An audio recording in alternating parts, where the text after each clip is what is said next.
Hello everyone, मैं मिथुन सिंह स्वागत करता हूं आप सभी का। आशा करता हूं आप सभी बहुत अच्छे होंगे।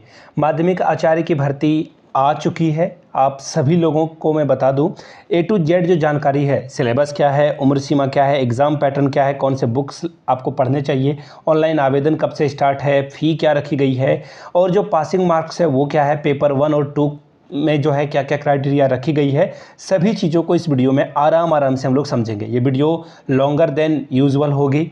आराम से सभी जो भी विज्ञापन में बातें रखी गई है उसे समराइज़ करके आपको बताया जाएगा। सबसे पहले मैं आपको सब्जेक्ट भी बता दूंगा, किस किस सब्जेक्ट की भर्तियां आई हुई है।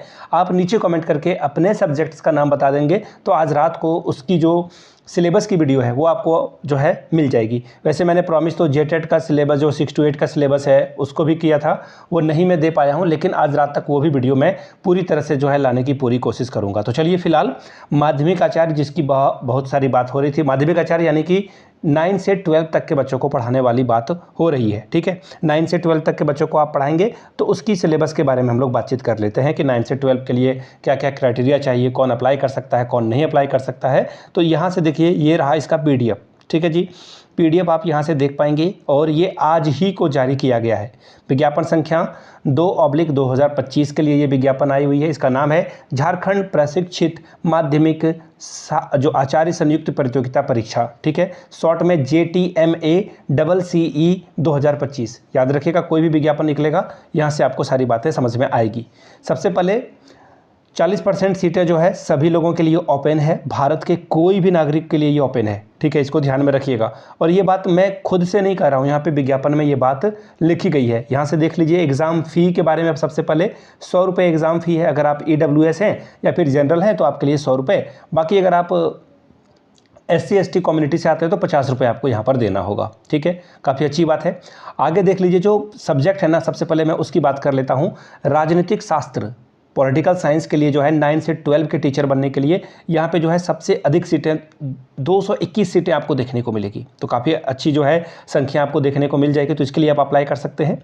इसके अलावा समाज शास्त्र के लिए जो है लगभग सीटें आपको देखने को मिलेगी, कितनी, 159। ठीक है, और अब आप नीचे कमेंट करके लिखिएगा, अगर आपका पॉलिटिकल साइंस है या फिर सोशलॉजी है तो नीचे कमेंट करके बताइएगा। फिर यहाँ से देख लीजिए, मनोविज्ञान के लिए रिक्रूटमेंट है, मानव शास्त्र के लिए रिक्रूटमेंट है, दर्शन शास्त्र के लिए रिक्रूटमेंट है और फिर गृह विज्ञान के लिए भी रिक्रूटमेंट आपको देखने को मिलेगी। संख्या कम है थोड़ी, देखिए हर सीट की जो है संख्या कम है, लेकिन मेरा काम है आपको बताना, मैं आपको बता रहा हूँ। इसी तरह से भूगर्भ शास्त्र, जियोलॉजी की बात हो रही है यहाँ पर। इसके अलावा आर्टिफिशियल इंटेलिजेंस और कोडिंग के लिए रिक्रूटमेंट है। इसके अलावा सहायक आचार्य में साइबर सिक्योरिटी और डेटा साइंस की रिक्रूटमेंट भी आपको देखने को मिलेगी। ठीक है, इसके अलावा कंप्यूटर साइंस के लिए अलग से रिक्रूटमेंट आई हुई है। माध्यमिक आचार्य अप्लाइड इंग्लिश के लिए रिक्रूटमेंट है। इसके अलावा माध्यमिक आचार्य उर्दू के लिए रिक्रूटमेंट है। ठीक है, यहाँ से आपको सारी बातें दिख रही होगी। आगे देखिए, माध्यमिक आचार्य संथाली के लिए रिक्रूटमेंट है, फिर बंगला, फिर मुंडारी। ठीक है, मैं आपको सारी सब्जेक्ट्स के बारे में बता रहा हूँ। हो एक भाषा है, उसकी जो है भर्ती दिखने को मिलेगी आपको। कुड़ुक है। इसके अलावा आगे देख लेते हैं। आगे देखिए, ये रहा कुरमाली, नागपुरी, पंचपरगनिया, खोट्ठा, उड़िया और इसके अलावा स्पेशल एजुकेटर की रिक्रूटमेंट जो कि पहली बार आई है, 150 पदों पे भर्ती आई हुई है। तो ये मैंने आपको डेटा बता दिया, ये सब्जेक्ट का। आपका जो भी सब्जेक्ट है नीचे कमेंट करके बताइएगा, पहली बात। दूसरी बात, बहुत सारे लोग मैथ, साइंस, फिजिक्स, केमिस्ट्री वाले बच्चे ढूंढ रहे होंगे या फिर जिनका नॉर्मल हिस्ट्री, ज्योग्राफी वगैरह से जो है हुआ है, वो बोल रहे होंगे हमारी सब्जेक्ट की भर्ती क्यों नहीं आई है। उनकी भर्ती आएगी बाद में, लेकिन PG आपका होना जरूरी है। याद रखिएगा, अब झारखंड सरकार में 9 से 12 के लिए टीचरों की संख्या निकाली जाएगी, तो ऐसे में PG अगर आपने नहीं किया है, हाथ जोड़ के आपसे रिक्वेस्ट है, आप आंदोलन करो, कुछ भी करो, लेकिन IGNOU में एडमिशन कर लीजिए। अगर आपका PG नहीं होता है तो फिर आप दिक्कत में फंस जाओगे। PG करना बहुत ही ज़रूरी है। और भी जो कॉन्टैक्ट वगैरह है, यहाँ से मेरी ईमेल आईडी आपको दिख रही होगी, yourmithunsingh@gmail.com पे आप मुझे मेल कर सकते हैं। इंस्टा पे हो then do follow me @imithunsingh। अपने कंप्लीट डिटेल बताइए, आपके सब्जेक्ट के अकॉर्डिंग कहाँ से आप जो है ग्रेजुएशन PG कर सकते हैं, वो आपको जानकारी मैं दे दूंगा। ठीक है, दोनों बातें आपको समझ में आ गई। मैं लिख देता हूँ ईमेल आईडी। ठीक है, बाद में फिर एडिट करने का झमेला ही नहीं रहेगा मुझे। मिथुन सिंह, योर मिथुन सिंह आपको लिखना है विदाउट एनी स्पेस। ठीक है, सब कैपिटल में नहीं, सब स्मॉल में भी लिखोगे तो काम चलेगा। योर मिथुन सिंह @ का मतलब ये होता है। ठीक है, ईमेल कर लीजिएगा मुझे। ईमेल करने के लिए जो है ये रहा मेरा ईमेल आईडी yourmithunsingh@gmail.com पे। और अगर आप इंस्टा पे फॉलो करना चाहते हो तो आई मिथुन सिंह आप सर्च करिएगा, विदाउट एनी स्पेस, कोई स्पेस आपको देना नहीं है।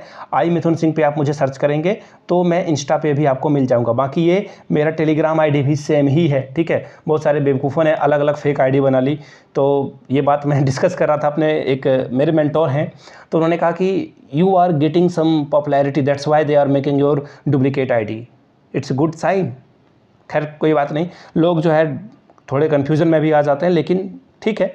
अब देखिए जो सबसे बड़ी बात है ना, मैं गोल गोल घुमाऊंगा नहीं, आपको सीधे मुद्दे पे लाता हूँ। देखिए पॉलिटिकल साइंस हो, समाजशास्त्र हो, ठीक है, सैलरी 35,400 से लेकर 1,12,400 रुपये तक जाएगी, अच्छी बात है।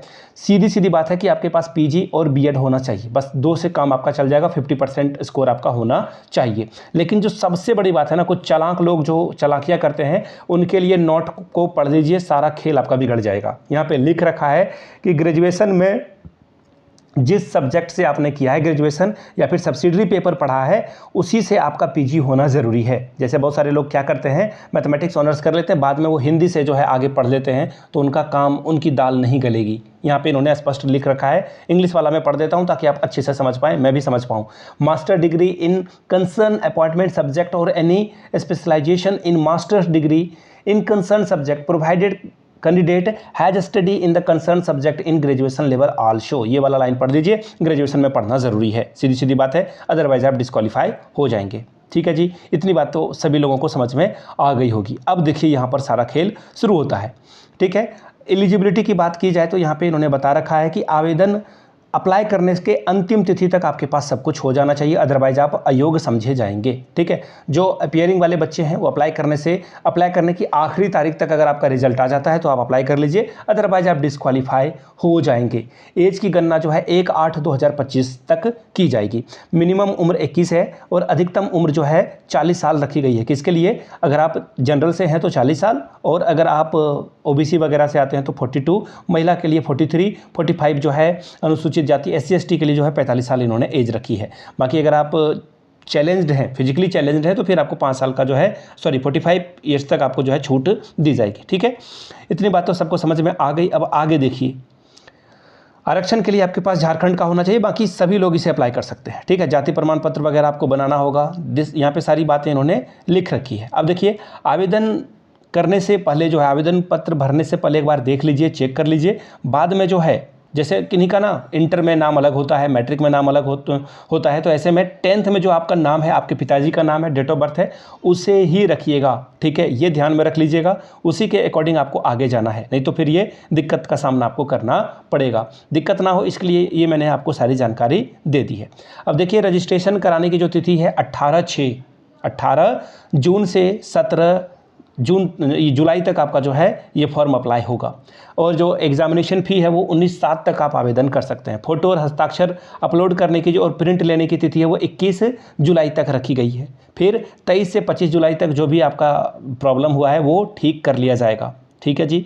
परीक्षा शुल्क जो है प्रोसेस, ये सिंपल सी बात है कि आप जो है रजिस्ट्रेशन नंबर डाल करके पेमेंट वगैरह कर सकते हैं। एग्ज़ाम आपका CBT यानी कि ऑनलाइन होगा, कंप्यूटर बेस्ड पे किया जाएगा और नॉर्मलाइज्ड नंबर ही दिया जाएगा, ठीक है। अलग अलग जो है वो किया जाएगा। अब देखिए, एग्ज़ाम पैटर्न के बारे में बात कर लेते हैं। परीक्षा एक बार में कंप्लीट करा ली जाएगी, लेकिन इसके पेपर 2 होंगे, प्रश्न पत्र संख्या 1 और प्रश्न पत्र संख्या 2। और अगर आप गलतियां करते हो तो उसके लिए अंकों की कटौती, यानी कि नो नेगेटिव मार्किंग। सीधी सीधी बात है, नो नेगेटिव मार्किंग, कोई भी नेगेटिव मार्किंग यहाँ पे आपको देखने को नहीं मिलेगा, ठीक है जी। इतनी बात तो आपको समझ में आ गई होगी। आगे देखिए, 2 एग्ज़ाम पूछे जाएंगे और यहाँ पर देखिए बोल दिया गया है कि लेवल 1 में यानी पेपर 1 में जो है ग्रेजुएशन लेवल के सवाल पूछे जाएंगे, और लेवल जो पेपर 2 होगा उसका लेवल जो होगा वो PG लेवल का होगा। आप जिस सब्जेक्ट के एग्ज़ाम के लिए टीचर बनना चाहते हो वो आपका लेवल 2 होगा।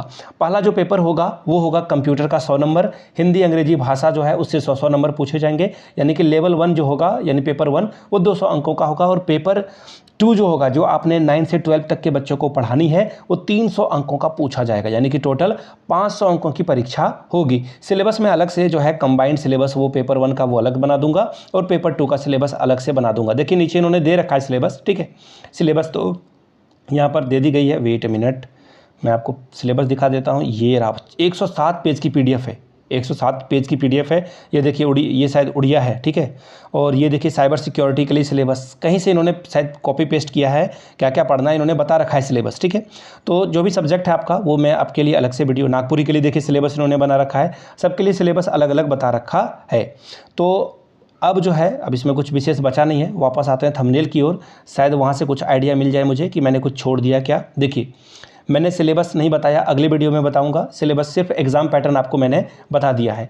उम्र सीमा भी बता दी, मिनिमम 21 है, मैक्सिमम 45, किसी में 40 है, किसी में 42 है, तो वो आप अपने कैटेगरी के अकॉर्डिंग देख लीजिएगा।